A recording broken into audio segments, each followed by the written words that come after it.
આઝાદી કાળથી આશરે 1.25 લાખ વિદ્યાર્થીઓના જીવનમાં સંસ્કારનું સિંચન કરનારી સ્વામિનારાયણ ગુરુકુળ રાજકોટ સંસ્થાના 75 વર્ષ પૂર્ણ થયા છે। ત્યારે આગામી 22 થી 26 ડિસેમ્બર સુધી રાજકોટ ખાતે ભૂતોના ભવિષ્યથી એવો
તમેના આશીર્વાદથી એ જ્યારે આ ઉત્સવ ઉજવાઈ રહ્યો છે ત્યારે એમાં 22 થી 26 ડિસેમ્બર એટલા ટાઈમ માટે એ વિશેષ ઉત્સવ છે અને 11 તારીખથી કહેતા 11 ડિસેમ્બરથી એ ભવ્ય પ્રદર્શન યોજાશે કે એ પ્રદર્શનમાં નાની મોટી આઈટમોની રીતે બાળકો યુવાનો બધાને મજા આવે એ રીતનો અને જે યજ્ઞ છે 75 કુંડી યજ્ઞ છે, ખેડૂતોના મંચ યોજાશે, બાળકોના મંચ યોજાશે, શૈક્ષણિક ટીચરોના મંચ યોજાશે, એ રીતે મહિલાઓના મંચ યોજાશે, એવી રીતે વિદ્વાન બ્રાહ્મણો છે તો એમના શાસ્ત્રાર્થના મંચ યોજાશે અને પ્રદર્શન એ થશે કે જેથી કરીને આવનારા દરેકને આનંદ મળે, બાળકોને, યુવાનોને, વડીલોને, મહિલાઓને અને સાધુ સંતોના પણ એક મંચ યોજાશે।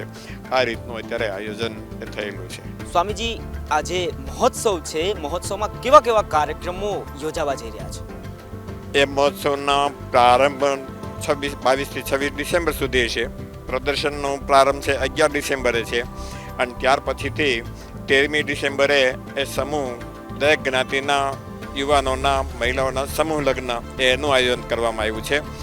બીજે દિવસે કરતાં 14 ડિસેમ્બરે કમૂરતા બેસે એ પહેલાં બ્રાહ્મણ બટુકો એમને યજ્ઞોપવિત આપવામાં આવશે અને એ સિવાય સર્વરોગ નિદાન કેમ્પ એનો લાભ પણ એ લોકો લઈ શકે, કારણ કે અમારા ડૉક્ટરો, ઘણા વિદ્યાર્થીઓ છે, બધા એમાં એ પૂરી સેવા છે એ આપવાના છે।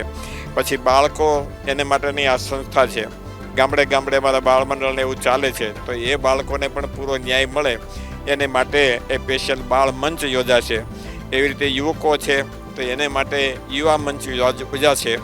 એવી રીતે એ મહિલાઓ છે તો એને માટે મહિલા મંચ યોજાશે કે જેની અંદર કેવળ મહિલાઓ જ બધું સંચાલન કરતા હોય, એના નૃત્યો હોય, એના સંવાદો હોય, એના કીર્તનો હોય, એના રૂપકો હોય અને એની કથા વાર્તા છે એ પણ એ અમારા ગુરુકુળ સંપ્રદાયમાં જે સાંખ્યોગી મહિલાઓ, જેમ અમે સંતો છે એમ સાંખ્યોગી મહિલાઓ એ જ એને ઉપદેશ કરશે અને એના મંચમાં એ કોઈ પુરુષ છે એ હાજર ન હોય એવી રીતના મહિલાઓ મંચ એ યોજાશે।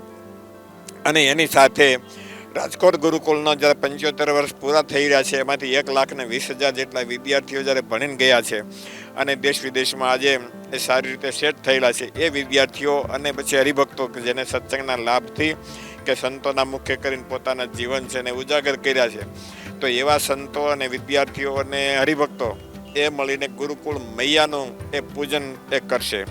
ભગવાનને રોજ સવારમાં કેવળ ઉત્સવ છે, આવ્યા ગયા મજા કરી એમ નહીં, પણ સાથોસાથ અધ્યાત્મ અને ભક્તિમય હોય એને માટે એ ભગવાનનો અભિષેક પણ એ દરરોજ થશે. અને અભિષેકની સાથે ભગવાનનો ષોડશોપચારથી એ રાજોપચારથી એ પૂજન અર્ચન થશે. એકાદ દિવસની કણ અનુકૂળતા છે એવી વિચારણા કે ભવ્ય શોભાયાત્રા અથવા તો સારી એવી રેલી છે એ કાઢીએ અને એની સાથે ભગવાનના 1008 જેટલા જળાભિષેક યોજાશે. કે જળાભિષેક છે એ સ્વામિનારાયણ સત્સંગમાં પહેલા વહેલા છે અને ઇતરમાં ક્યાંય કોઈ કર્યા હોય એવું ખ્યાલમાં નથી, કે જેની અંદર ધૂમ્ર ન હોય અને ભગવાનનું જળથી અભિષેક એ ભક્તો કરતા જતા હોય, સ્તોત્રના પાઠ થતા હોય, એના મંત્રોની સાથે એ ભગવાનને અભિષેક થતો એવો જળાભિષેક થશે. પછી ડૉક્ટરો હોય, એન્જિનિયરો છે જે ગુરુકુળમાંથી ભણીને ગયા છે અથવા ગુરુકુળની હારે જોડાયેલા છે, એનો પણ એક મંચ છે એ યોજવામાં આવશે. એની સાથોસાથ વડીલ ભક્તો છે તો એ પણ બાકી ન રહેવા જોઈએ, તો વૃદ્ધ વડીલ ભક્તો છે એનો પણ એ એક મંચ છે એ યોજાશે. કહેતા એ મંચ એટલે એ ટાઈમે એને માટેની જ એક્ટિવિટી બધી, પ્રવચન એને માટેના, રૂપક હોય તો એને માટેના, કે એને જાણકારી મળે, વડીલો હોય તો કેમ જીવન જીવવું, ઘરમાં કેમ રહેવું, કે ભગવાનની જેમ તમે થઈને રહ્યો તો તમારું માન છે દિવસે દિવસે વધશે. જો ટોક ટોકને બકબક કર્યા કરો તો છે જે પરિવારમાં તમે જિંદગીમાં બધાને પ્રેમ ન આપ્યો હોય તો ભાઈ તમે હારી જશો. આવી રીતની વાતો એ વડીલ મંચોમાં થશે. અને બાકી કીધું એમ સાંસ્કૃતિક પ્રદર્શન યોજાશે. સ્વામીજી, જ્યારે આટલું ભવ્ય આયોજન થવા જઈ રહ્યું હોય, કેટલી સંખ્યામાં ભક્તોનું ઘોડાપૂર ઉમટી પડવાનું છે, શું અંદાજ છે? અમારો અંદાજ છે 5 થી 7 લાખ લોકો આ ઉત્સવમાં ગેસ્ટ તરીકે આવે. બાકી રાજકોટની પબ્લિક છે એ ઇતર અને એ બધાય છે આવીને અહીંયા ઉત્સવનો આનંદ માણે એવું આયોજન વિચાર્યું છે. એને માટેના બહારગામથી આવનારા, દેશ વિદેશમાંથી આવનારા ભક્તો એનઆરઆઈ બધાય, તો એને માટેના ઉતારા, કેટલા એને માટે આવાસો અને કેટલા એને ટેન્ટ અને કેટલા એને હોટલો, જે જેવી રીતના એનો પ્લાનિંગ પૂરો થઈ ગયેલો છે. તો 5 થી 7 લાખ લોકો આ ઉત્સવનો લાભ બહારગામથી આવીને એ લેશે એવું પ્લાનિંગ છે. એની સાથે અત્યારે ચૂંટણીનો માહોલ શરૂ થયો છે, પણ એ ચૂંટણી છે એ 8 ડિસેમ્બરે પૂરી થઈ જવાની અને આપણો ઉત્સવનું આયોજન છે 11 ડિસેમ્બરથી. એટલે એ પહેલાં જે કોઈ એવા રાજકીય માણસો, પદાધિકારીઓ જેને જેને ભાગ્યમાં હશે ને જે કંઈ હોદ્દા મળશે એ પ્રમાણે ગુજરાતમાંથી આવશે. રાજ્યપાલ આચાર્ય શ્રી દેવવ્રતજી તો ખાસ પધારવાના, કારણ કે પ્રાકૃતિક ખેતીમાં એમને રસ છે અને ખેડૂતના મંચમાં એક ખાસ ઉપસ્થિત રહીને એટલે પ્રવચનને માર્ગદર્શન આપવાના છે. એ સિવાય સેન્ટ્રલ ગવર્મેન્ટમાંથી અમિતભાઈ છે, નરેન્દ્ર મોદી સાહેબને પણ ટાઈમ રહેશે કેમ તો એને માટેના પણ પ્રયત્નો ચાલુ છે. એટલે મોટા માણસો એ રીતે આવશે રાજદ્વારીથી. બાકી ગણતરી એવી છે કે અમારા વિદ્યાર્થીઓ કલેક્ટર સુધી પહોંચી શકેલા છે, કોઈ મામલતદારો છે, તો એવા બધાને પણ જૂના વિદ્યાર્થી હોય તો એ તો આવશે. પણ એની સાથે સંલગ્ન જે કોઈ છે એને પણ એ આમંત્રણ આપવામાં આવશે. આચાર્ય શ્રી રાકેશ પ્રસાદજી મહારાજ જે સ્વામિનારાયણ સંપ્રદાયના વડા કહેવાય છે, તો એ પણ ઉપસ્થિત રહેશે. એની સાથે અમારા સ્વામિનારાયણ સંપ્રદાયના 400 થી 500 જેટલા એ સંતો પણ એ ટાઈમે એ ઉદ્ઘાટન સમયે એ ઉપસ્થિત રહેશે. બિલકુલ, જે આ મહોત્સવ છે એ મહોત્સવમાં 5 થી 7 લાખ લોકોની સાથે દેશના દિગ્ગજ નેતાઓ, પદાધિકારીઓ, અધિકારીઓ સહજાનંદ નગર ખાતે આવી પહોંચશે.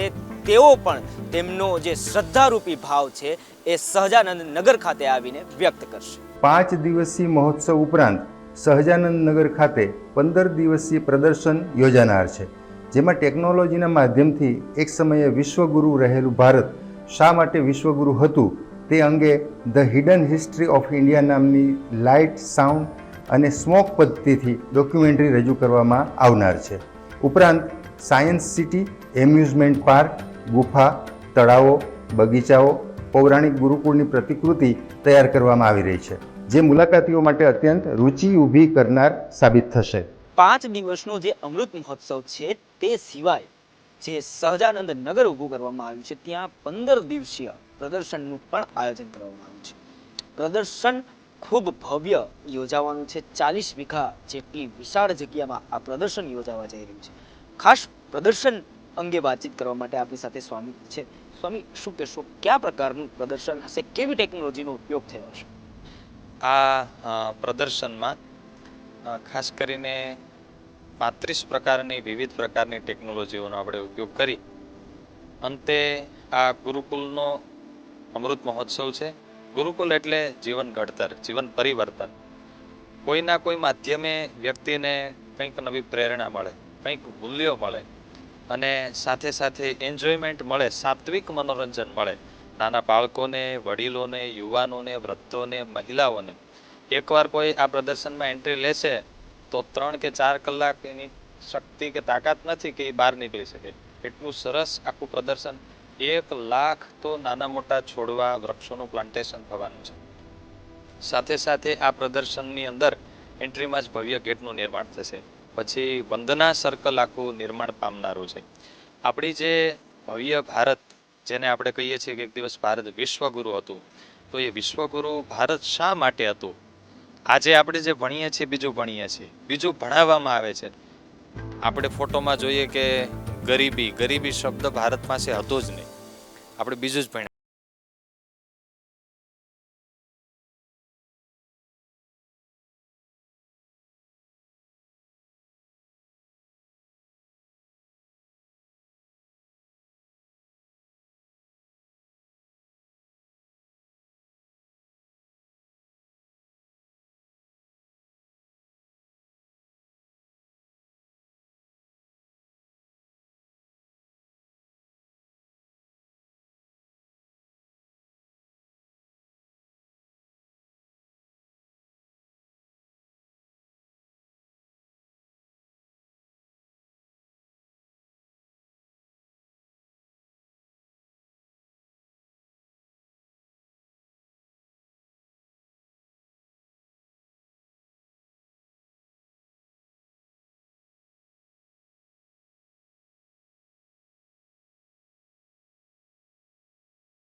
વ્યસન હોય ત્યારે આપણે આપણી કુટેવોથી કેવી રીતે મુક્ત થઈ શકીએ, એમની સાથે એક આપણો સરસ મધુરો પરિવાર છે. ગ્રહસ્થને માટે સૌથી કોઈ આનંદનો વાત હોય તો એમનો પરિવાર છે.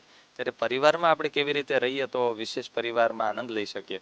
અને એમની સાથે એવું કહેવાતું કે આહાર એ જ ઔષધ, પણ આજે ઉલટી થઈ ગઈ કહેવત કે ઔષધ એ જ આહાર. જમતા પહેલા દવા, જેમાં પછી દવા, બપોરે દવા, સાંજે દવા, સૂતી વખતે દવા. બાળક જન્મે ત્યારથી એનો જન્મ જ દવા સાથે થાય છે. ત્યારે આજે આપણા શરીર છે એ બહુ વીક થઈ ગયા. લાખો રૂપિયા આપણે સ્વાસ્થ્ય પાછળ લોકોને ગુમાવવા પડે છે. ત્યારે આહાર કેવો આપણે લેવો જોઈએ જેથી કરીને એન્જોયમેન્ટ પણ રહે, આપણો એક આહારનો ટેસ્ટ પણ જળવાઈ રહે અને સ્વાસ્થ્ય પણ સારું જળવાઈ રહે.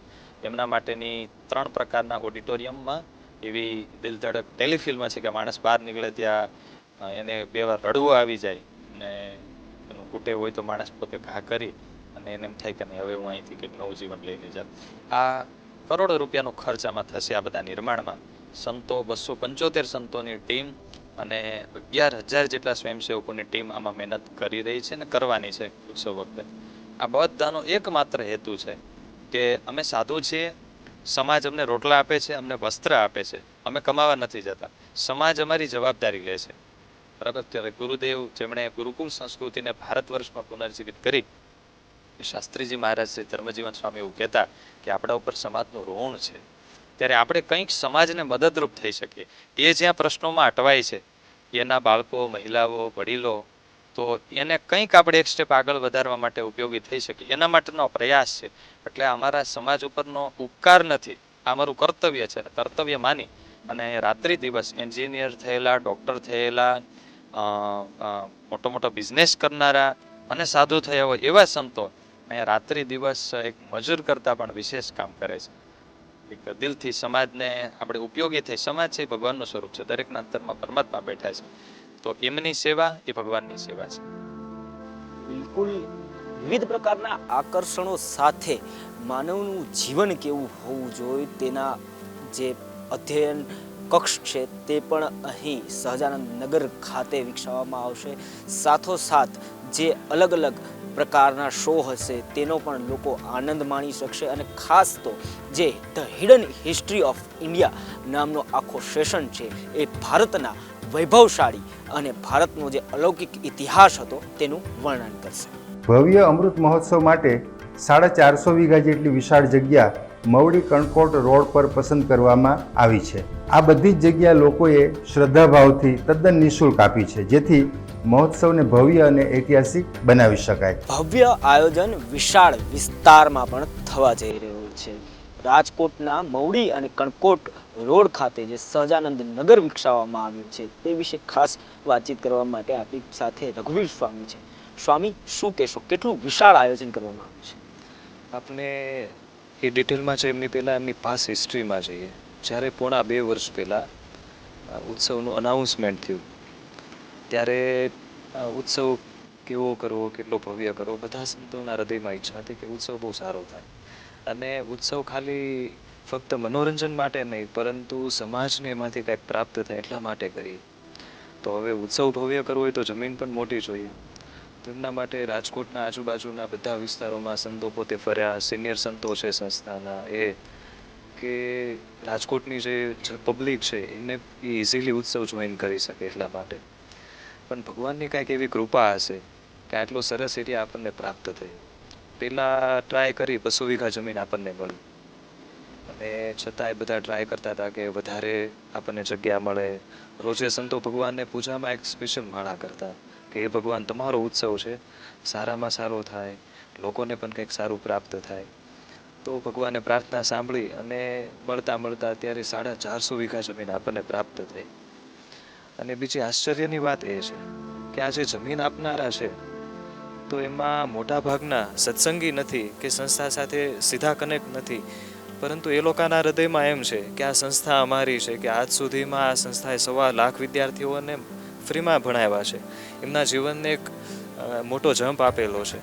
તો આ ઉત્સવ અમારો છે, એ વિદ્યાર્થીઓ આ સંસ્થા માટે અમે કંઈક કરીએ. તો એ લોકોએ જમીન 2 વર્ષમાં પાક લેતા હોય, વર્ષમાં 2-3 પાક, તો એ પાક આ વર્ષે એમને લીધા નહીં અને સંસ્થાને આપી દીધી. અને પાછું એવું કીધું કે અમારો કાંઈ પણ સપોર્ટની જરૂર હોય તો એ તમે આપજો. ચાલો, ખેડૂતોના તો સપોર્ટ મળી ગયા, પરંતુ રાજકોટનું જે આખું શાસન વ્યવસ્થા છે, તો મેયર સહિત રાજકોટના જેટલા પણ બધા મહાનુભાવો છે બધાએ ફૂલી સપોર્ટ આપેલો કે ઉત્સવ તમે કરો છો, આ ઉત્સવ તમારી સંસ્થાનો નથી, આ ઉત્સવ રાજકોટનો છે. તો એ લોકોએ પણ પૂરો સપોર્ટ આપેલો, જ્યાં જ્યાં પણ જરૂર પડે સપોર્ટની બધો સપોર્ટ આપેલો.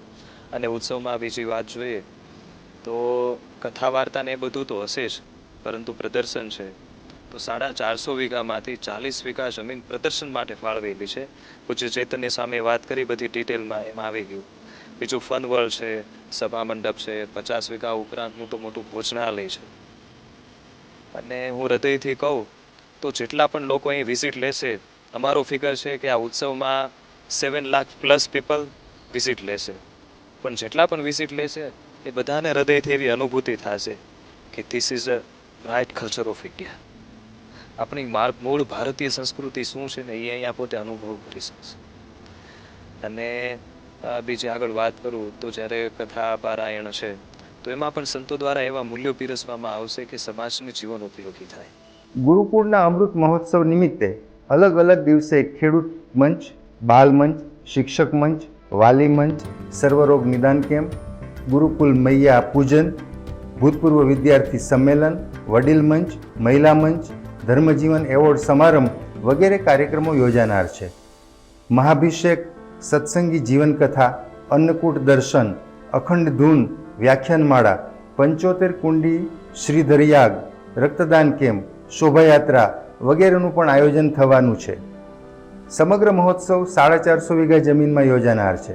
15થી વધુ ખેડૂતોએ અમૃત મહોત્સવ માટે સેવાભાવથી પોતાના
બાળકો કરંટ વર્ષે ભણી રહ્યા છે એટલે અને 22 તારીખે સવારના સેશનમાં ઉદ્ઘાટન પહેલા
એક સશક્તિકરણ અર્થે આપણા વર્તમાન રાષ્ટ્રપતિ દ્રૌપદી મુર્મુજીના ઉપસ્થિતિમાં એવો ફિઝિકલ પધારવાના છે. ત્યારે એમની હાજરીમાં 15,000 મહિલાઓનો એ ભવ્ય મહિલા મંચ 24 અને 25 ડિસેમ્બર બપોરે 12 થી 4 સુધી છે. સાથે આપણા ગુરુકુલમાં અત્યારે 1300 શિક્ષકો છે. એ સિવાય ગુરુકુલમાં ભણ્યા હોય ને શિક્ષકો થયા હોય અને કંઈ નાની મોટી સ્કૂલ ટ્યુશન ક્લાસીસ ચલાવતા હોય, પોતાની સ્કૂલ હોય કે કોઈ સ્કૂલમાં જોબ કરતા હોય, એવા 5,000 શિક્ષકોનો એ 24 તારીખે શિક્ષકોનો મંચ છે. સાથે આપણા ગુરુકુલમાંથી અત્યાર સુધીમાં 1.25 લાખ વિદ્યાર્થીઓ ભણી ગયા. દુનિયાનો કોઈ દેશ બાકી નથી જ્યાં વિદ્યાર્થીઓ આપણા ના હોય. આર્મીમાં 84 યુવાનો આપણા આર્મીમાં જવાનો તરીકે, સાથે સાથે પાયલોટ્સ છે, IIM ITNs થયેલા છે, NRI લગભગ 2500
માં શોધ કરનારા ભારત બાયોટેકના મુખ્ય વ્યક્તિ શ્રી કૃષ્ણ ઇલ્લાર, આવા વ્યક્તિઓને આપણે ગુરુકુલની સ્થાપના કરનાર ધર્મજીવન સ્વામી, એમના નામથી ધર્મજીવન એવોર્ડ આવી 75 પ્રતિભાઓને આપણે આપવાના છીએ ઉત્સવ સુધીમાં. જે વ્યક્તિઓ બાકી છે એમને આપણે ઉત્સવમાં આ એવોર્ડ એનાયત કરવાના છીએ. એ સિવાય અહીંયા ઉત્સવ સ્થળ ઉપર 1008 કુંડી જલી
ની વણઝાર છે. આ જે કાર્યક્રમો છે તેમાં દેશના મોટા મોટા મહાનુભાવો પણ આવવાના છે અને રાજકોટના તમામ લોકો આ કાર્યક્રમમાં આવી અને અમૃત મહોત્સવમાં જે અમૃતપાન થવાનો છે તે અમૃતપાન કરે તેવી સ્વામિનારાયણ ગુરુકુળના સંતોએ અબ તક મીડિયા મારફત અપીલ પણ કરી છે. ખૂબ ભવ્ય કાર્યક્રમો રાજકોટના આંગણે આગામી ડિસેમ્બર માસમાં યોજાવા જઈ રહ્યા છે. આ મહોત્સવમાં 12 જેટલા ઈસરો અને બાર્કના વૈજ્ઞાનિકો, 13 જેટલા pilot, 23 IIM IIT pass officer, 68 જેટલા CA, 80થી વધુ ઇન્ડિયન આર્મી, નેવી, એરફોર્સના જવાનો, 480થી વધુ ડોક્ટરો, 1750થી વધુ NRI, 5200થી વધુ એન્જિનિયર્સ અને 6200થી વધુ ઉદ્યોગપતિઓ ઉપસ્થિત રહેશે, જેઓ અગાઉ ગુરુકુળમાં અભ્યાસ કરી ચૂક્યા છે. ઉપરાંત દેશ તેમજ વિદેશના રાજનેતાઓ, દેશના વડાપ્રધાન, રાષ્ટ્રપતિ સહિતના મહાનુભાવો સંભવિત રીતે હાજર રહેનાર છે. ત્યારે રાજકોટ અને સૌરાષ્ટ્રની ધર્મપ્રેમી જનતા પણ મહોત્સવનો ભાગ બને એવી સ્વામિનારાયણ ગુરુકુળ સંસ્થાન દ્વારા અપીલ કરવામાં આવી છે.